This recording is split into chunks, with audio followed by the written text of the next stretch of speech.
practice is very beautiful. I think I understand the aspect of offering. I believe I understand the aspect of the visualizations,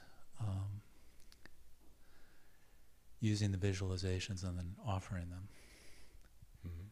The visualizations, the idealizations in and of themselves, I can imagine some very beautiful things, ways that the world might be more beautiful.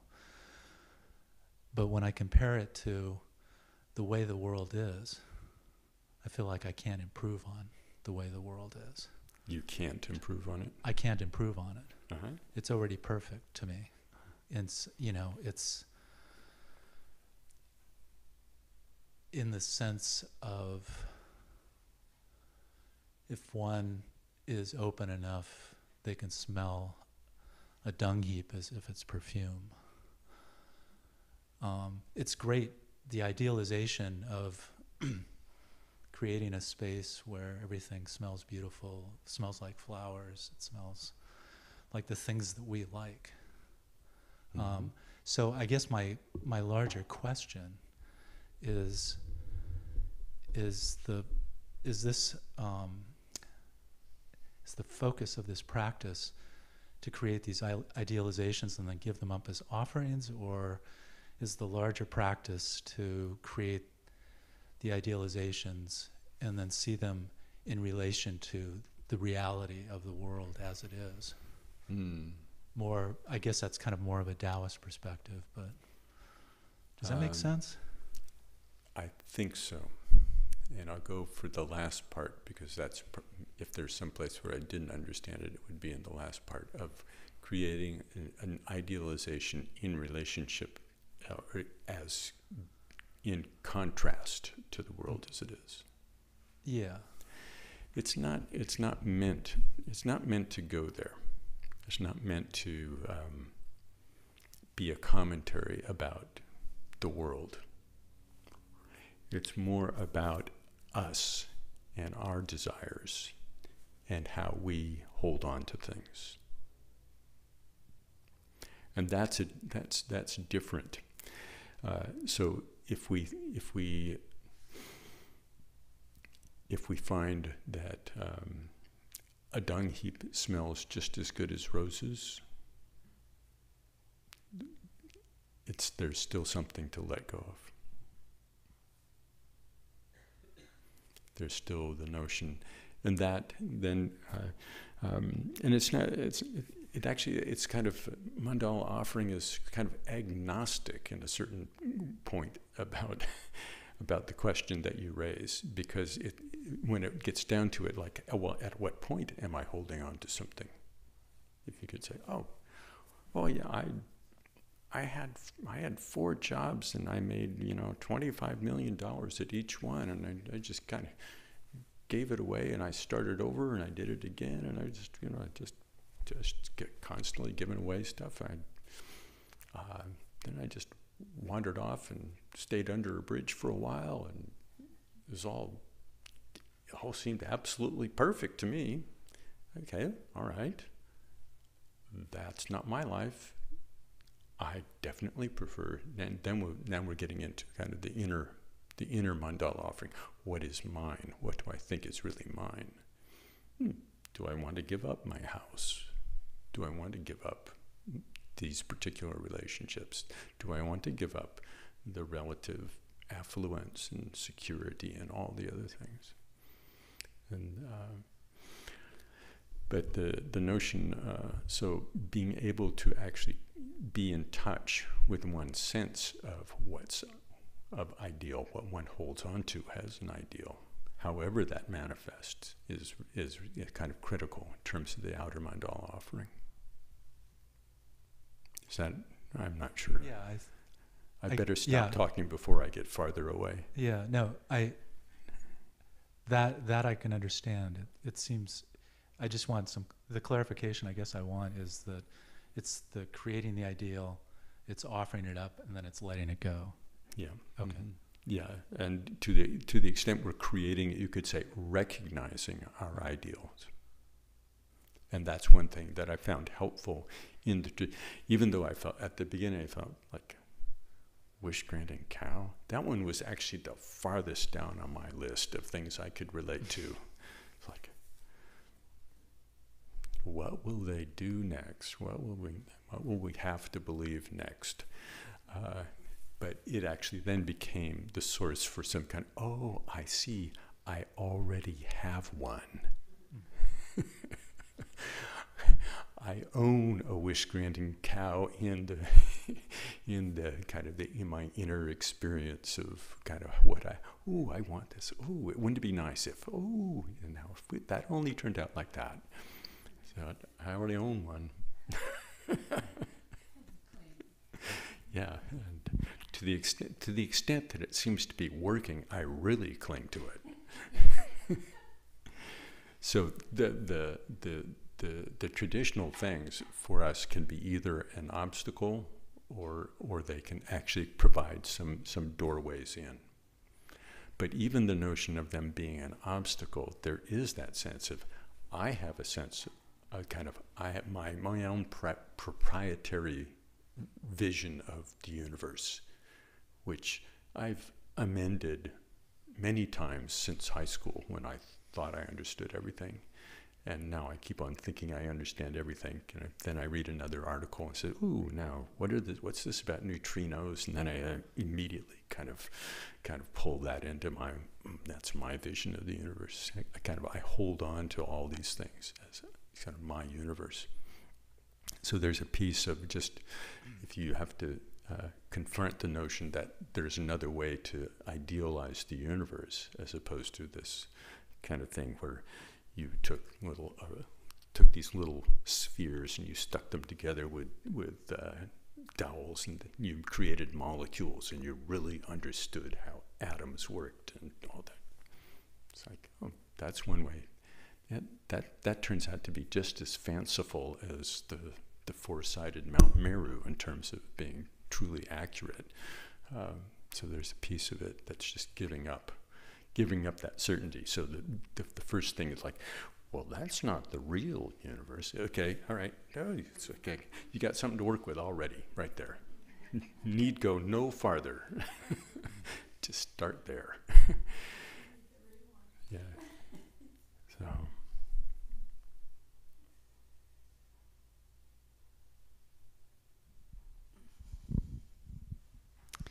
Well, this question and answer is very helpful, because recently I heard that some long-term student, I can't remember who, has created, for the benefit of people with a good motivation, people in the West, a different, not Mount Meru, not the 4 continents and the 8 subcontinents, in an effort to make it not culture bound. But now I'm sitting here with, what difference does it make? Because in fact, maybe it's easier for me to do this one and give it away, because it seems completely not relatable. And if I start making one that's more Western culture, well, maybe the good thing would be I cling more and have to deal with it. I don't know. It's becoming a con right here in this moment. Yeah. You know, like. That's good. Yeah. Yeah. For me, that's one of the great opportunities, is that there's so many threads through. And I did look at one book, and that where the teacher was saying that they'd noticed everybody's eyes glazing over and the jaws going slack. And then they came back the next day because they had a Jungian approach, they came up with a Jungian universe to offer instead, as though that was, they thought, well, okay, that's your ideal universe maybe that you're offering, but I think you've just missed a big opportunity. That was my sense in that, because it was so, it was so like, oh, we don't have to deal with this difficult thing that, we don't have to try and relate to the wish-granting cow, or, whichever one seems like the most absurd. We don't have to deal with that. And that, I think, sort of missed an opportunity to kind of sort of close. You take one thing away and then you close down around something else, and that's like, there should be something obviously fishy about that. Especially when it sounded like it was like from top to bottom, like every element, I've replaced every element in the offering with another element from a Jungian perspective. And I think what just worked, Bill, for me was that phrase you said in answering Bruce, still something to hold on to, which is, that's an interesting con. Yeah.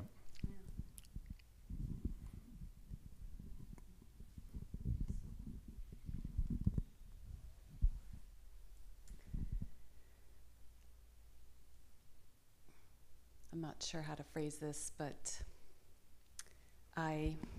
thank you. I very much appreciate that this will take time, daily practice, building. I wonder if you have any advice, because there are all the 37.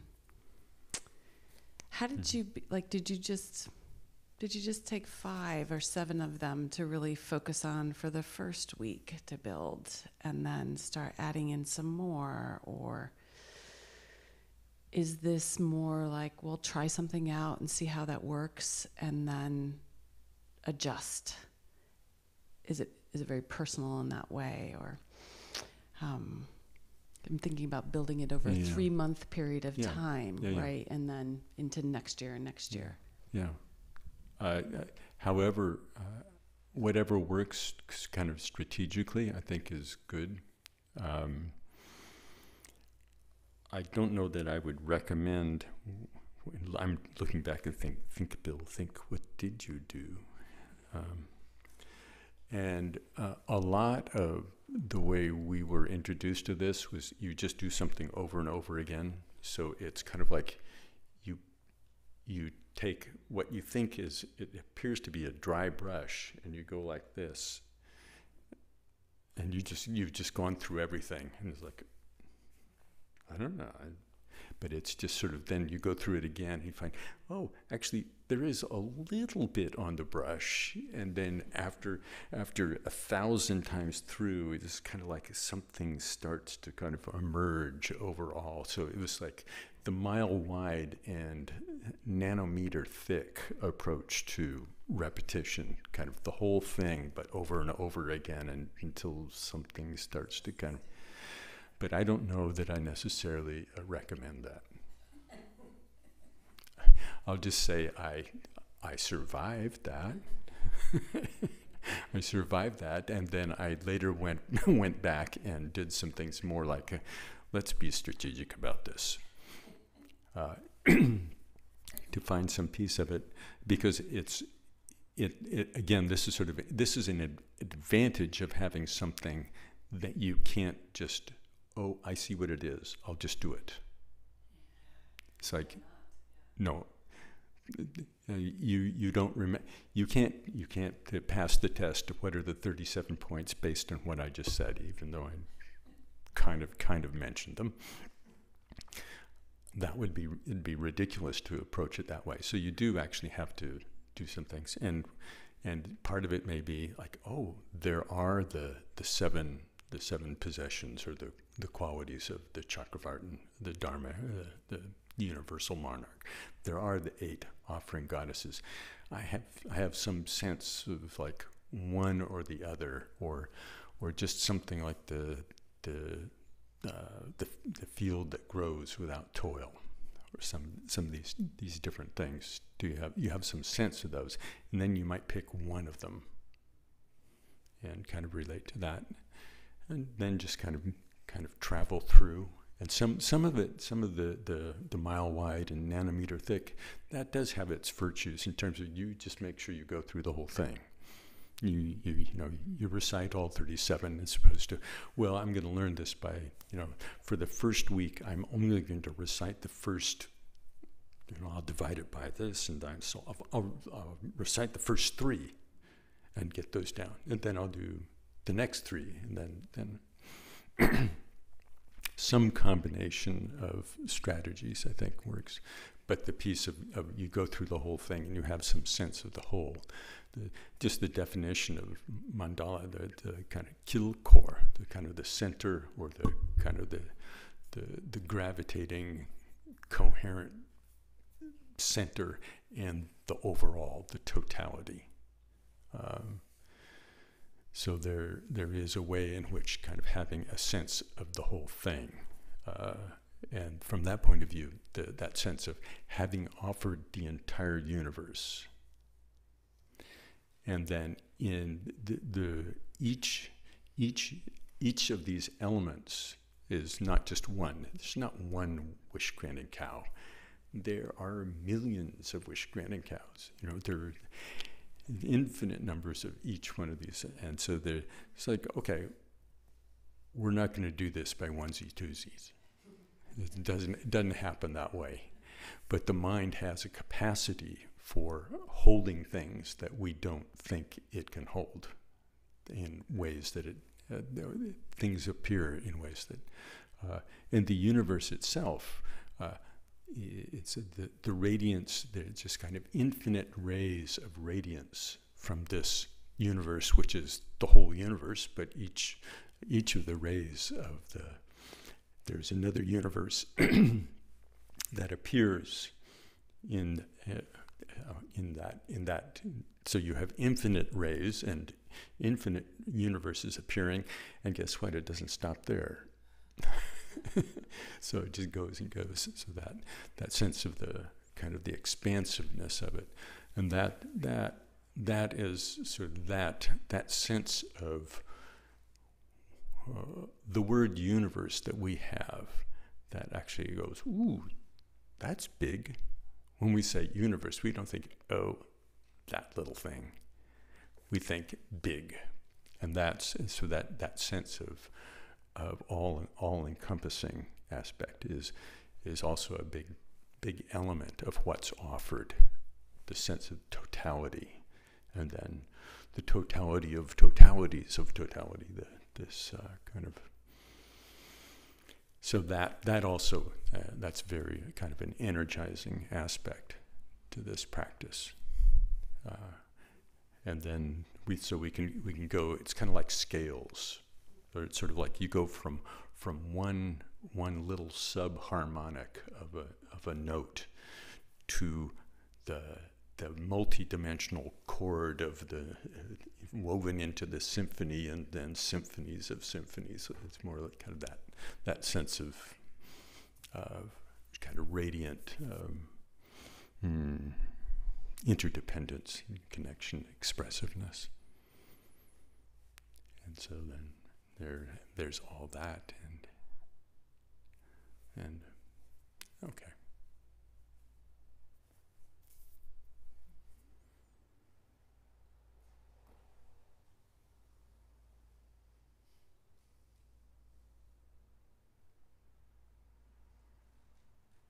I have another one. At what point does it become, or how to do the potent shamatha practice with this? Is it like holding all of that expansiveness, watching the capacity of the mind to do that, and then just taking time and just focusing? Once like you build it all, and then you can just focus shamatha like on it for a time, and then you move into completion stage, or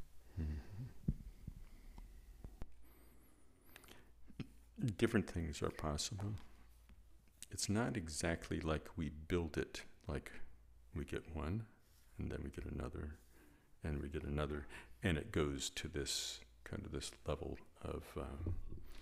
At the beginning, we do build some pieces of it. kind of one at a time. But when it comes to allowing for that kind of that panoramic, kind of that, I don't know, the House of Mirrors panoramic sense, that's not done by multiplying by 2 and then multiplying by 2 again and then by 2 again. It's something else. There's kind of an openness. And it's open just the way that we would gaze at anything in our experience or listen to anything. And I don't try to put together my experience of this room by counting the number of tables and then going down and figuring out, well, in each table there are so many knots and there's so many screws in the top, and it's like we don't put it together that way. We can become familiar, like, oh, that's interesting. Why there are a number of tables that are similar, and they all have their unique qualities. But then we don't burden ourselves with the notion that I have to know how many knots there are in all the unique pieces of wood. So do you get kind of a sense of you relax with it in a way. Yeah, the word allow. Yeah. But there is something about, like, to really feel like you're here, you do actually have to kind of,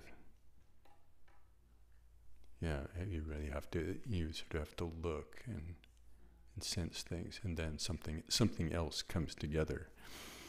And that's part of the way that we kind of hold the Vajra worldview in Vajrayana practices, is not by, at the beginning we imagine the different elements, and that Chenrezig holds this and this and this, and we can kind of go through it. And then there's a certain point where, and they say, and in every pore on Chenrezig's body there is pure land. It's like, ooh. We're not going there. We're not going there in the same way that we got to the first place.